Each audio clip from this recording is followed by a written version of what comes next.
Nunca pensé que iba a escribir algo así en un foro anónimo, pero ya no puedo seguir fingiendo que todo está bajo control. Tengo 30 años, soy psicóloga en Buenos Aires y hasta hace unos meses, estaba bastante orgullosa de la vida que había construido. Consultorio propio en Caballito, agenda casi llena, pacientes estables, pareja desde hacía 4 años, planes de mudarnos juntas. Siempre fui la racional, la que analiza, la que baja a tierra a los demás cuando se pierden en sus miedos. Me pagaban por eso. Me formé para eso. Y ahora soy yo la que no sabe si está perdiendo la cabeza. Decidí contar esto porque anoche volví a escuchar una grabación y sentí algo que no había sentido nunca, miedo real de mí misma. No miedo a que alguien me haga daño, sino a no reconocerme. Sé que suena exagerado, incluso dramático, y me avergüenza admitirlo. Parte de mí todavía intenta explicarlo con estrés, con sobrecarga laboral, con sugestión. Pero otra parte ya no puede seguir justificando todo. Todo empezó hace unos 3 meses, cuando llegó a mi consultorio una paciente nueva. Le voy a cambiar el nombre, obviamente. Le voy a decir Laura. Tenía 28 años, mirada cansada, ojeras profundas, pero hablaba con una claridad que me llamó la atención desde el primer momento. No parecía desorganizada ni delirante. De hecho, si la cruzabas en la calle, pensarías que es una chica más normal, funcional. Me dijo que venía porque sentía que alguien estaba viviendo su vida mejor que ella. Así, textual. Al principio pensé que era una metáfora. Muchas personas hablan de otra versión de sí mismas cuando se comparan con expectativas, con ideales. Yo misma lo he pensado alguna vez, esa sensación de que podrías haber elegido distinto. Así que la dejé hablar. No la interrumpí. Ella me explicó que cada vez que tomaba una decisión, aceptar un trabajo, terminar una relación, decir algo en una discusión, sentía que en algún lugar existía otra versión suya que hacía lo correcto, mientras ella se quedaba con el error, con la consecuencia mala, con el camino torcido. Me dijo, es como si hubiera una Laura que siempre elige bien, y yo soy la que paga el precio. Recuerdo que asentí intentando encuadrarlo como ansiedad, como pensamiento dicotómico. Yo ya tenía en la cabeza posibles hipótesis, estrés crónico, rasgos obsesivos, tal vez algo disociativo. Nada que no hubiera visto antes. Lo extraño es que no parecía angustiada mientras lo contaba. Estaba frustrada, sí. Enojada. Pero no desbordada. Me habló de oportunidades laborales que había rechazado y que luego, según ella, la otra Laura sí aceptaba. Me habló de relaciones donde siempre sentía que decía la frase equivocada, mientras imaginaba que su otra versión encontraba las palabras perfectas. Yo tomaba notas tranquila, profesional, incluso un poco escéptica. Pensé que con trabajo cognitivo podíamos desmontar esa narrativa. En la segunda sesión fue más específica. Me describió situaciones con detalles casi obsesivos, fechas, horarios, mensajes enviados. Me decía que a veces despertaba con la sensación de que algo importante había pasado, pero no en su vida, sino en la vida de esa otra versión. Yo me quedo con la parte fea, repetía. Y aunque mi formación me decía que estaba frente a un mecanismo de evitación, hubo algo en su forma de mirarme que me incomodó. No sé explicarlo bien. Era como si estuviera esperando que yo entendiera algo más grande. Como si estuviera evaluando mi reacción. Yo seguí trabajando desde lo clínico. Le pedí que registrara decisiones, pensamientos automáticos, emociones asociadas. Le propuse ejercicios para diferenciar hechos de interpretaciones. Todo muy técnico, muy ordenado. Y durante un par de semanas creí que el caso avanzaba dentro de parámetros normales. Pero hubo un detalle que en ese momento dejé pasar, y ahora no puedo dejar de pensar en eso. En la tercera sesión, mientras hablábamos de una discusión que había tenido con su hermana, Laura me dijo algo que me dejó incómoda. Me dijo que a veces sentía que su otra versión no solo tomaba mejores decisiones, sino que también cambiaba pequeñas cosas alrededor, como si el mundo se ajustara a esa versión correcta. Se quedó en silencio unos segundos y agregó, «¿Usted me entiende, no?» A veces una siente que algo ya pasó, aunque no lo recuerde. Yo le respondí con una explicación sobre la memoria, sobre cómo el cerebro rellena vacíos, sobre la sensación de déjà vu. Pero mientras hablaba, tuve una sensación rara en el pecho, como si sus palabras me rozaran demasiado cerca. No dije nada. Seguí la sesión. Hice lo que hago siempre. Si soy honesta, en ese momento no pensé que hubiera nada extraordinario. Pensé que era un caso interesante, complejo, pero manejable. Nunca imaginé que días después empezaría a notar coincidencias que me hicieron cuestionar si estaba tratando a una paciente, o si algo mucho más extraño había empezado a moverse alrededor de las dos. Después de esa tercera sesión empecé a notar cosas que, si soy completamente honesta, al principio intenté minimizar. Me repetía que estaba sugestionada, que escuchar a alguien hablar durante una hora sobre versiones alternativas de sí misma obviamente iba a dejarme pensando de más. Trabajo con la mente humana todos los días, sé lo fácil que es que una idea se meta y empiece a colorearlo todo. Eso me decía. La primera coincidencia pasó 4 días después. Laura me había contado que estaba dudando si aceptar una propuesta laboral en otra clínica, algo que le implicaba cambiar de rutina, arriesgar estabilidad. Me dijo que sentía que si decía que sí, algo iba a salir mal como siempre. Yo la animé a analizarlo racionalmente. Esa misma semana, a mí me llegó un correo de una institución ofreciéndome coordinar un taller mensual. Nada enorme, pero sí un paso más visible profesionalmente. Recuerdo haber pensado en Laura cuando lo leí. Me hizo gracia la coincidencia. Lo inquietante no fue la oferta, sino lo que sentí al responder. Me quedé mirando la pantalla demasiado tiempo, dudando de una manera que no era habitual en mí. Yo suelo decidir rápido. Evalúo pros y contras y listo. Pero esa vez tuve una sensación rara, como si ya supiera que iba a arrepentirme sin importar qué eligiera. Terminé rechazándolo con una excusa educada.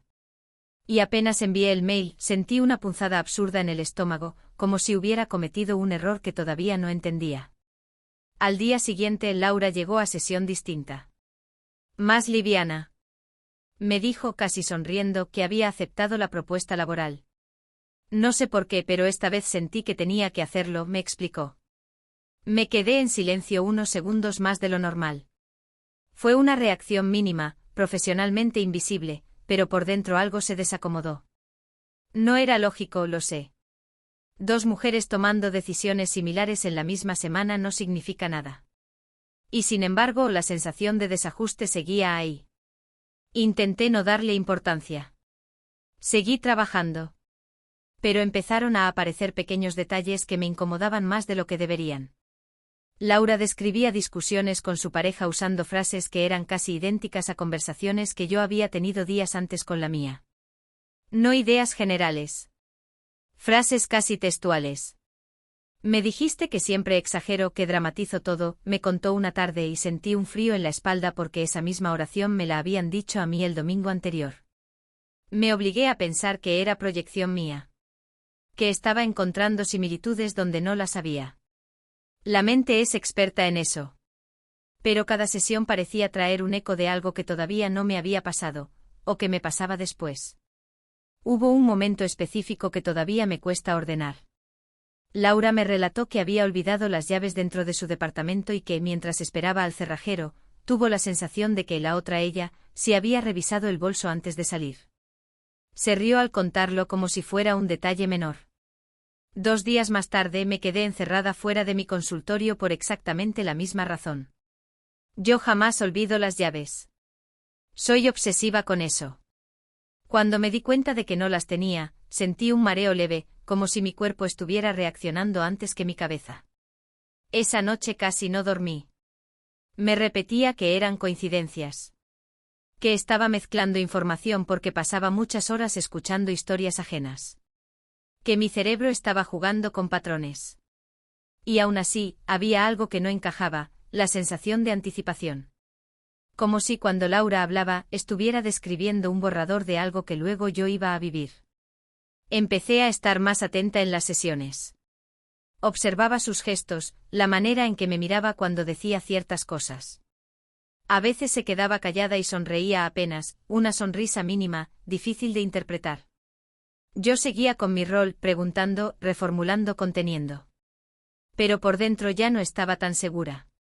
Lo que más me perturbó fue darme cuenta de que algunas de mis propias decisiones empezaban a sentirse menos firmes. Dudaba más. Me cuestionaba más. Incluso en cosas pequeñas, como qué ropa ponerme o qué ruta tomar para ir al consultorio. Me descubrí pensando, ¿y si la otra versión mía ya eligió mejor? Apenas esa idea cruzaba mi mente, me enojaba conmigo misma. Yo no soy así.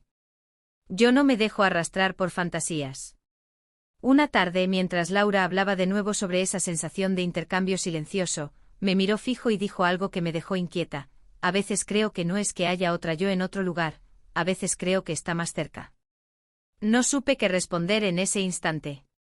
Sentí que la frase caía en el consultorio y se quedaba flotando entre las dos. Sonreí, intenté llevarlo al terreno simbólico, pero esa noche al llegar a casa, encontré algo fuera de lugar en mi escritorio. Un cuaderno abierto por una página que yo no recordaba haber escrito, con una frase subrayada que todavía me cuesta mirar sin que me tiemblen las manos. Y fue ahí cuando entendí que ya no podía seguir fingiendo que todo eran simples coincidencias. La frase estaba escrita con mi letra. Eso fue lo primero que comprobé. Me senté en la silla con el bolso todavía colgando del hombro, y me quedé mirando el cuaderno abierto como si fuera algo que pudiera morderme. La frase subrayada decía: no siempre soy yo la que decide. Reconocí la forma de las letras, la presión de la tinta, incluso ese pequeño gancho que hago en la Y. Era mío. Pero yo no recordaba haber escrito eso. Intenté reconstruir el día. Pensé que tal vez había tomado notas después de una sesión, que algo de lo que Laura dijo me había impactado más de lo que creía. Pero no. Yo no suelo escribir frases sueltas así. Soy más estructurada. Además, la página anterior tenía apuntes de una semana atrás. No había continuidad. Era como si alguien hubiera abierto el cuaderno solo para dejar esa línea ahí. Esa noche casi no dormí. Cada vez que cerraba los ojos, me venía la idea de que estaba perdiendo memoria. Y eso para alguien que trabaja con la mente es aterrador. Empecé a hacer algo que jamás había hecho: revisar compulsivamente mis propios registros. Agendas, mails enviados, historial del celular. Buscaba incoherencias.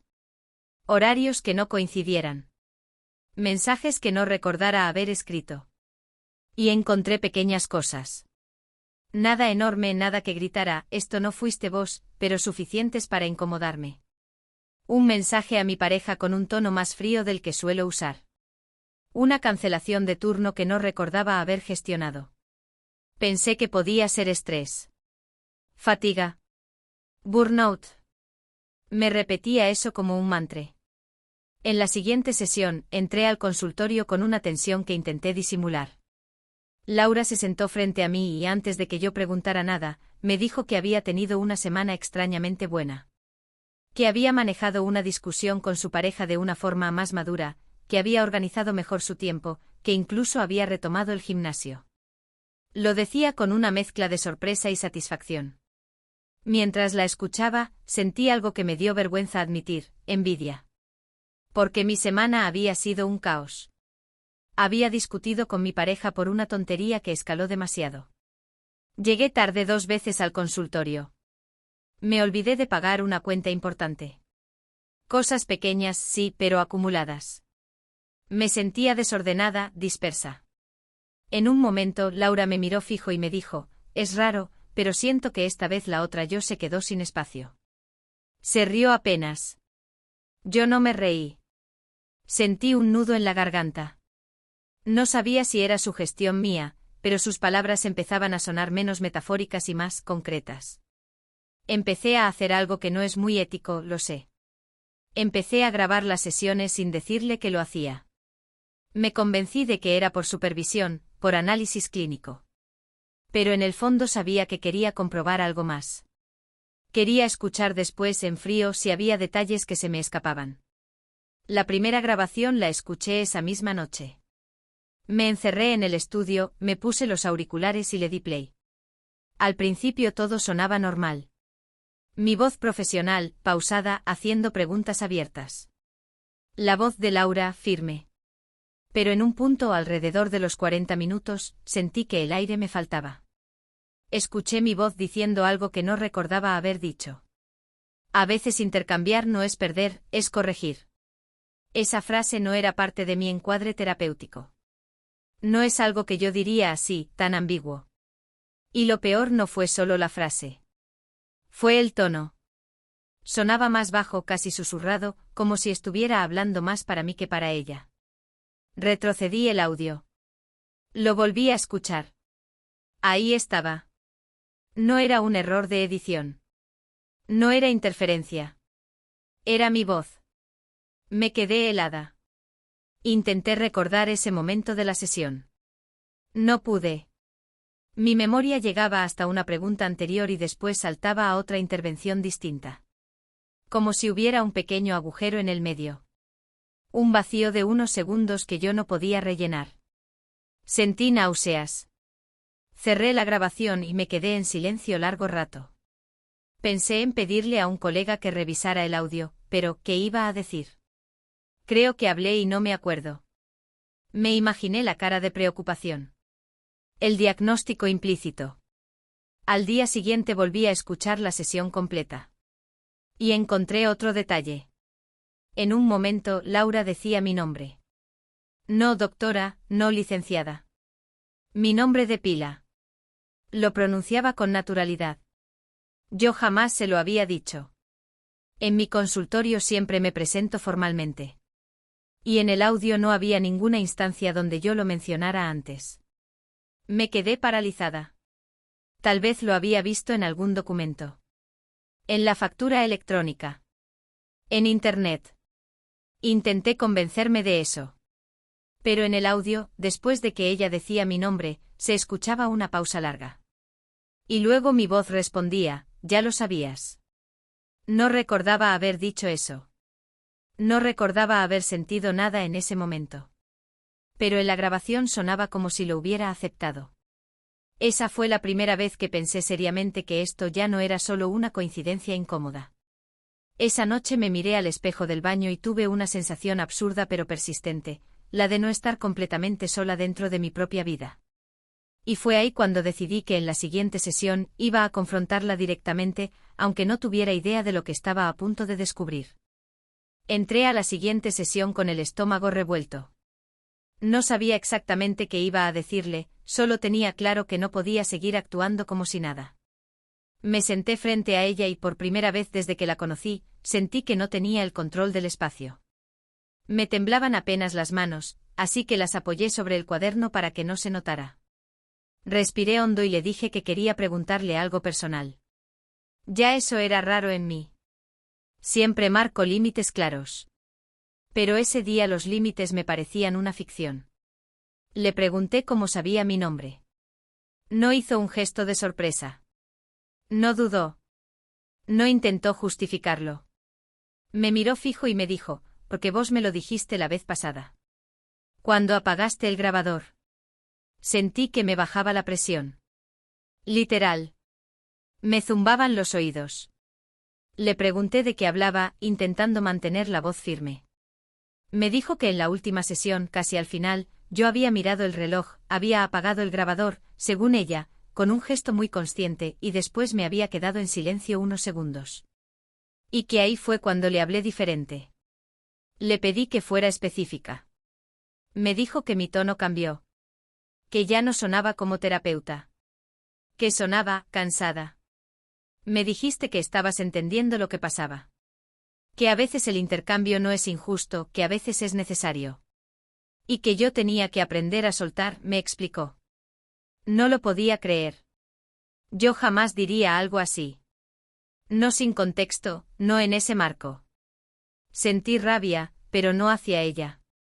Era una rabia desesperada, dirigida a algo que no podía ver. Le dije que eso no había pasado, que yo no recordaba nada de eso. Y entonces hizo algo que me terminó de descolocar. Sacó su celular y me mostró una grabación. Se me heló el cuerpo. Le pregunté por qué estaba grabando las sesiones. Me dijo que al principio lo hizo por miedo a olvidar cosas importantes, pero que después empezó a hacerlo porque sentía que había momentos donde yo cambiaba. Y que necesitaba comprobar que no lo estaba imaginando. Le pedí que la reprodujera. Escuché mi voz. Era yo. No había duda. Mi manera de modular mis silencios. Pero el tono era distinto. Más bajo, más íntimo. En la grabación se oía claramente el clic del grabador apagándose. Y después mi voz decía, ahora podemos hablar sin interferencias. Me quedé helada.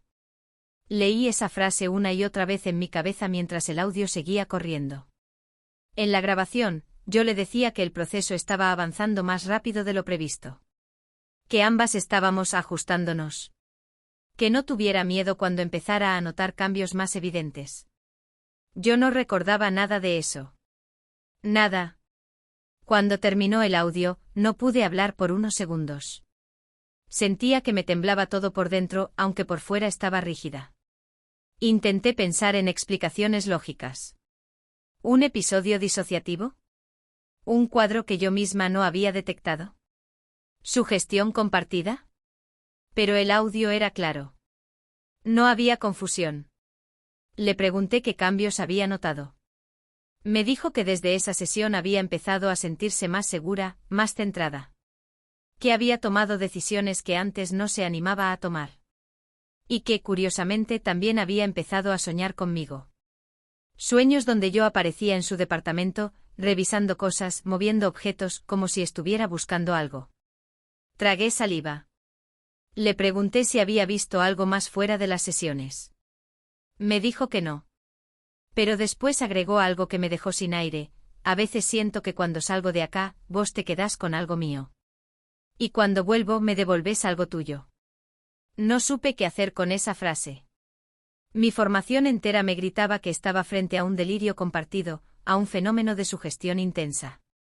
Pero había un detalle imposible de ignorar, la grabación. Esa parte donde yo hablaba sin recordar haberlo hecho.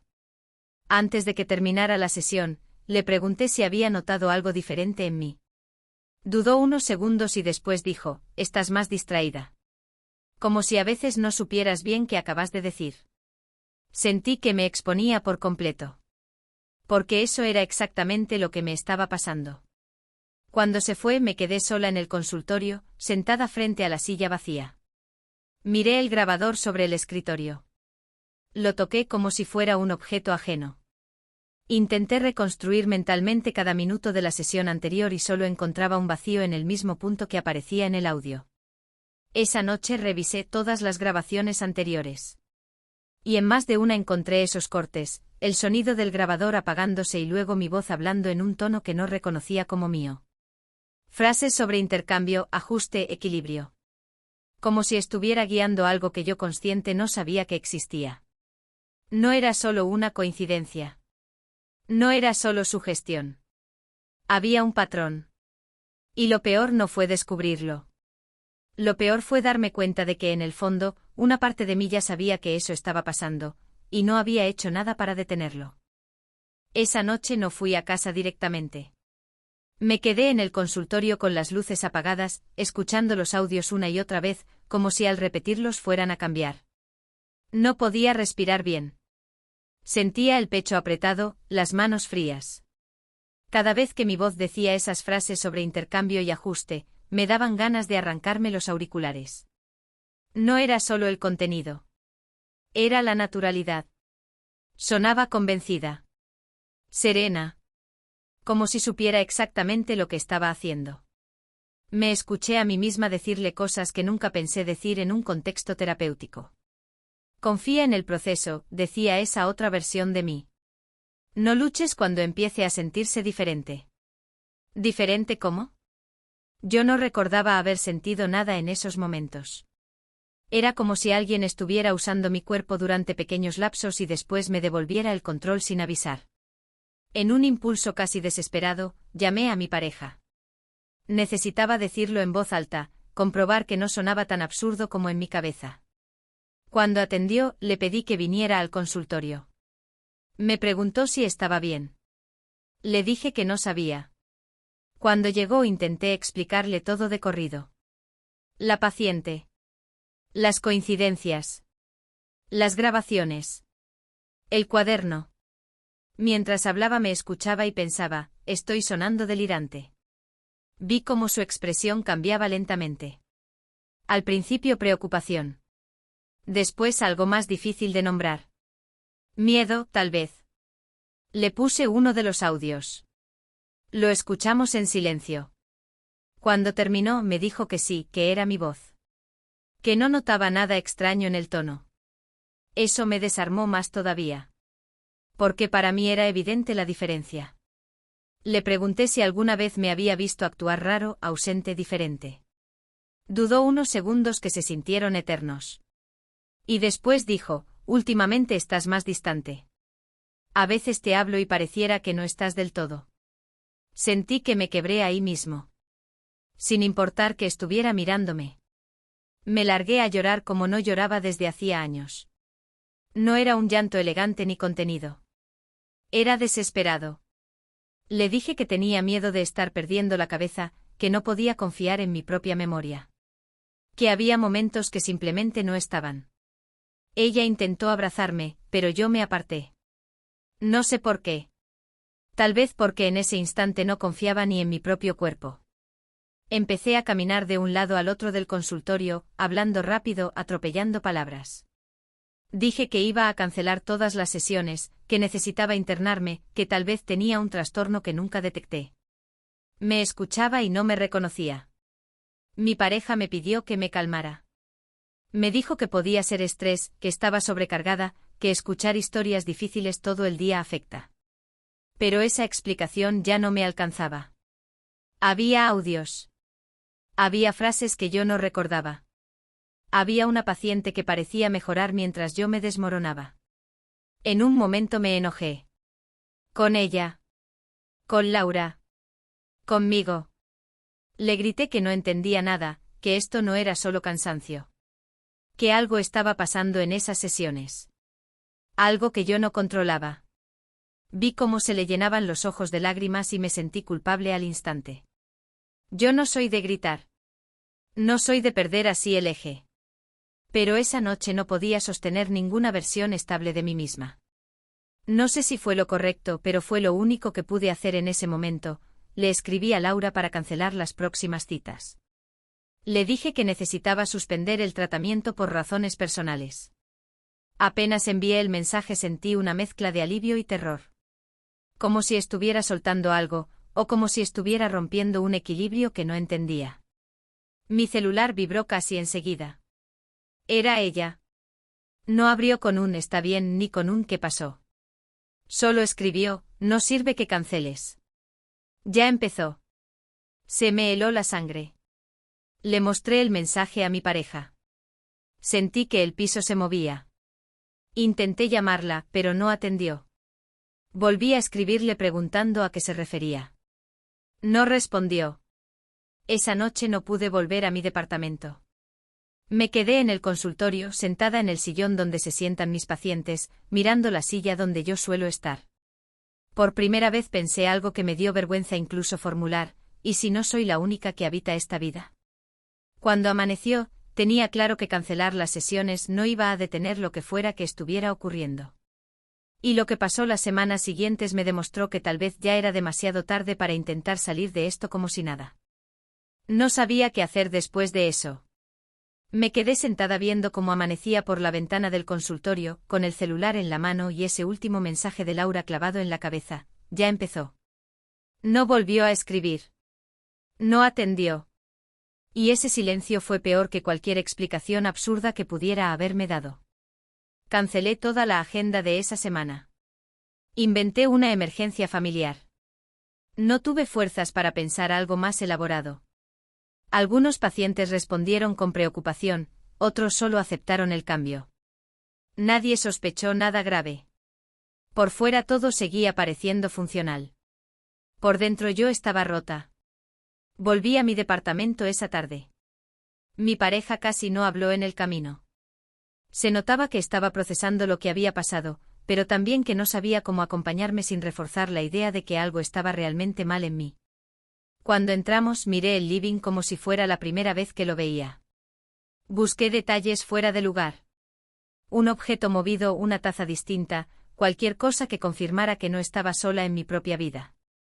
No encontré nada evidente. Y eso me desesperó más.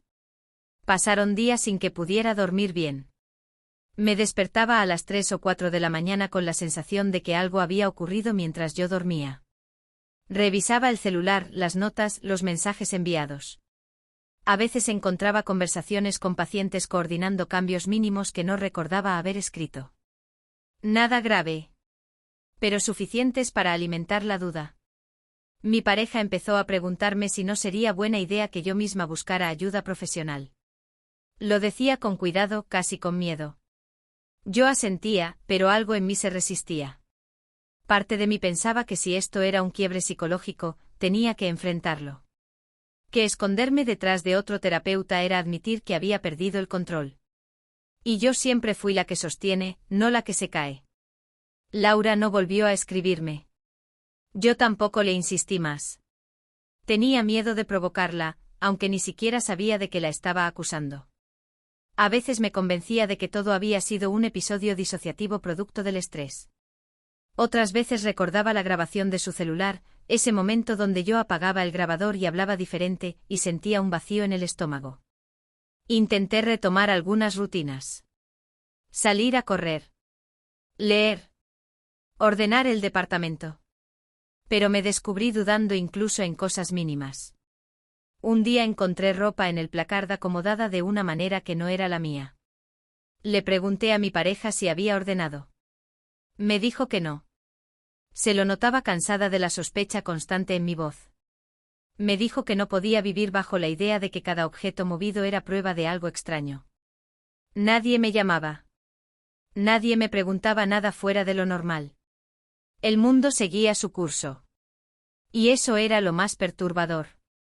Porque si yo estuviera realmente perdiendo la noción de mí misma, nadie lo iba a notar al principio. Seguiría yendo al supermercado, pagando cuentas, hablando con normalidad. Tal vez ya lo estaba haciendo. Una tarde me animé a escuchar de nuevo una de las grabaciones, pero esta vez completa sin adelantar. Me obligué a tomar notas como si fuera el caso de otra colega. Intenté ser fría. Analítica. Y detecté algo que antes no había visto, en los momentos donde mi tono cambiaba, Laura casi no hablaba. Se quedaba en silencio como si estuviera escuchando instrucciones. Eso me dio escalofríos. Me pregunté si, de alguna manera, yo estaba reforzando su delirio sin ser consciente. Si mi propia mente había creado una narrativa compartida. La idea de una folia deux me cruzó por la cabeza más de una vez.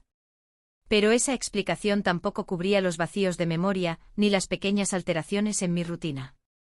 Mi pareja empezó a dormir en el sillón algunas noches. Decía que necesitaba espacio. Yo no la culpo.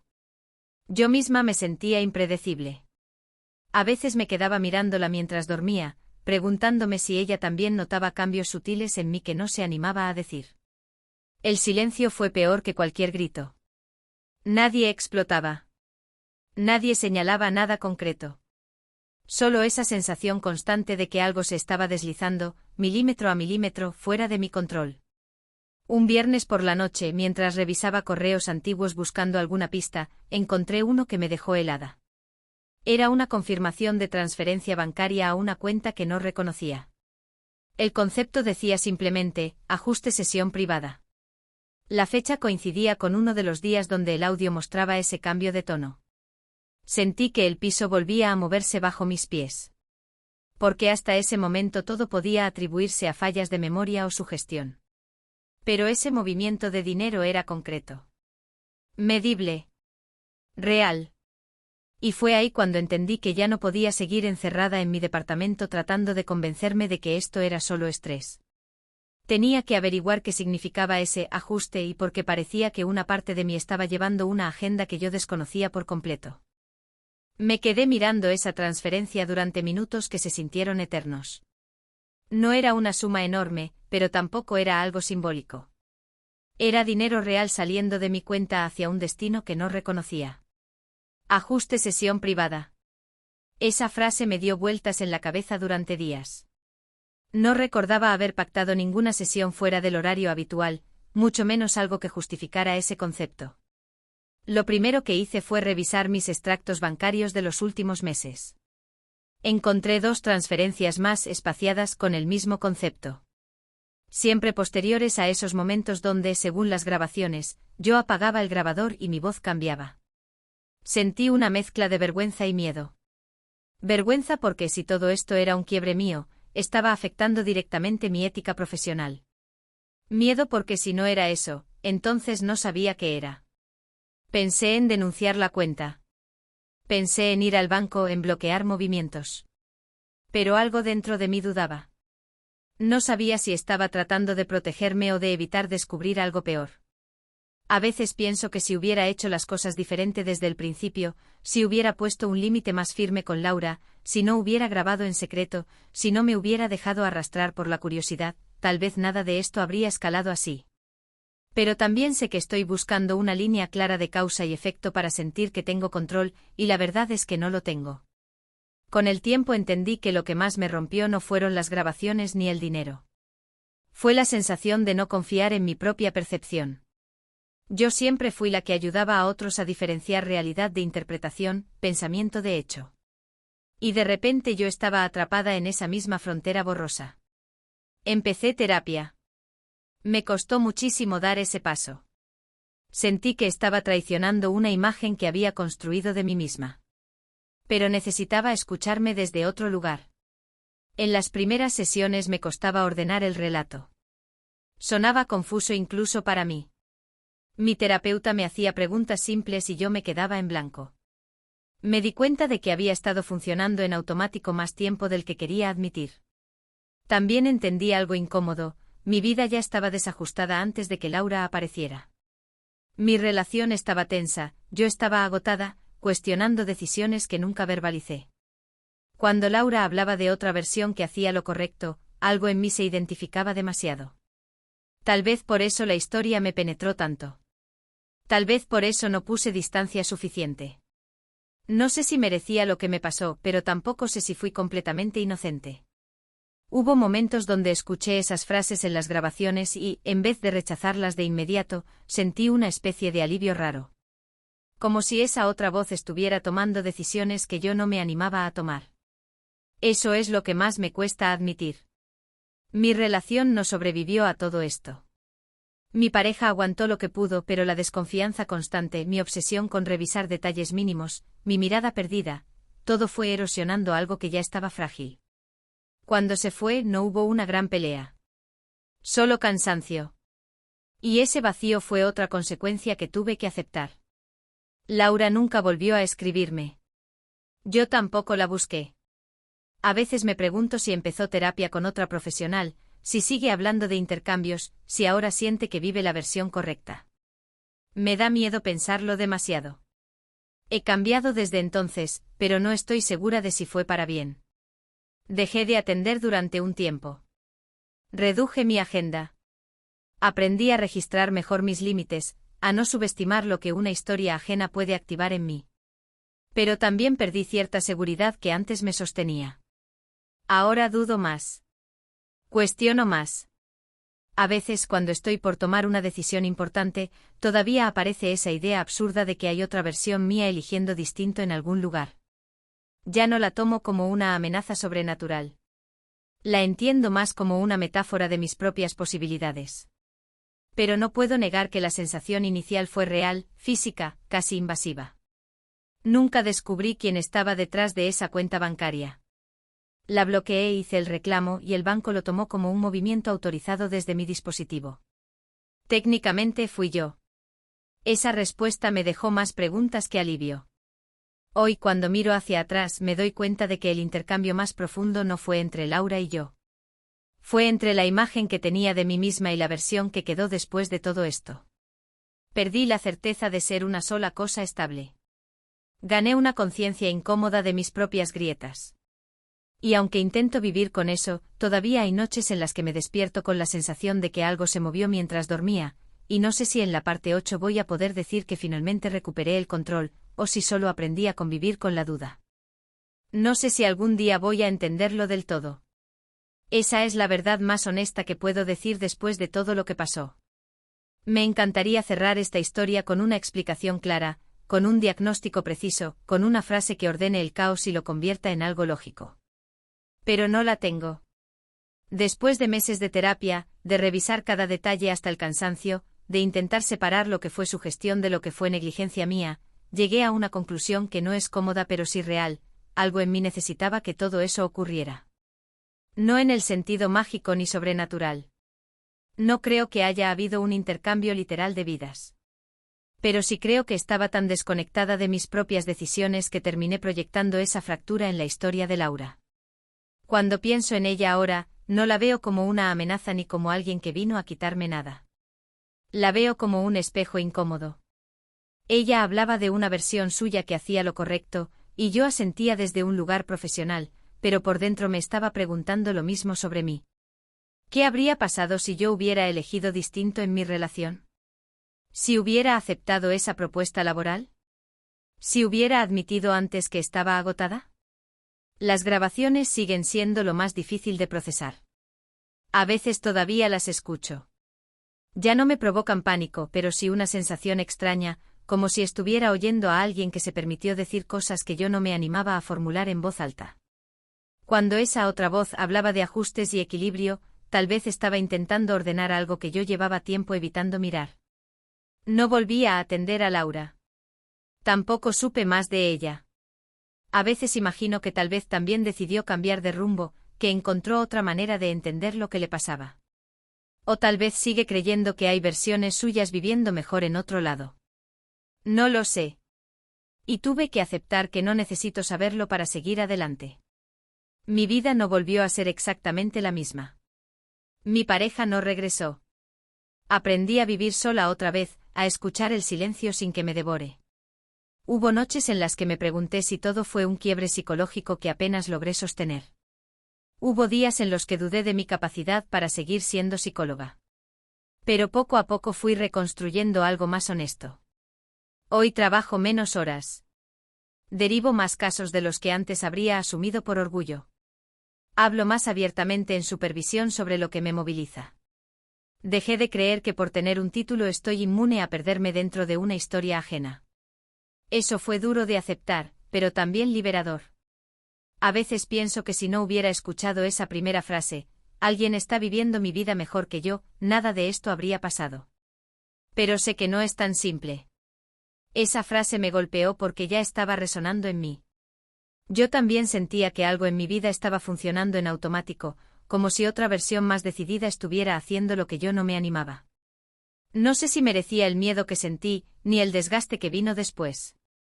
Tampoco sé si fui completamente víctima de la situación. He cambiado desde entonces. Ya no me aferro tanto a la idea de control absoluto. Entendí que la mente no es una estructura sólida e inquebrantable. Es más frágil de lo que me enseñaron en la facultad. Hubo un momento hace no mucho en el que estuve a punto de borrar todas las grabaciones. Pensé que sería simbólico como cerrar una puerta. Pero no lo hice. Las guardé en un disco externo no para torturarme, sino para recordarme que soy capaz de quebrarme y aún así seguir funcionando. No como antes, no perfecta, pero real. Todavía hay noches en que me despierto con esa sensación rara de que algo se movió mientras dormía. Ya no corro a revisar todo. Me quedo quieta, respiro y me pregunto qué parte de mí está intentando hablar. A veces la respuesta es simple: cansancio, miedo, inseguridad. Otras veces no hay respuesta, solo silencio. Si algo aprendí es que no existe una versión perfecta viviendo en paralelo. Solo existe la que soy, con decisiones acertadas y equivocadas mezcladas. Y aunque hubo momentos en que sentí que estaba intercambiando pedazos de mi vida con alguien más, hoy entiendo que lo que realmente estaba cambiando era mi manera de mirarme. No sé si algún día voy a poder escuchar esos audios sin sentir un leve escalofrío. No sé si volveré a tener la seguridad absoluta que tenía antes. Pero sí sé que sigo aquí. Que no desaparecí. Que no fui reemplazada. Y tal vez lo único que me quedó fue aprender a convivir con la idea de que a veces, la versión que más miedo me da no es otra persona, soy yo misma cuando por fin me escucho sin filtros.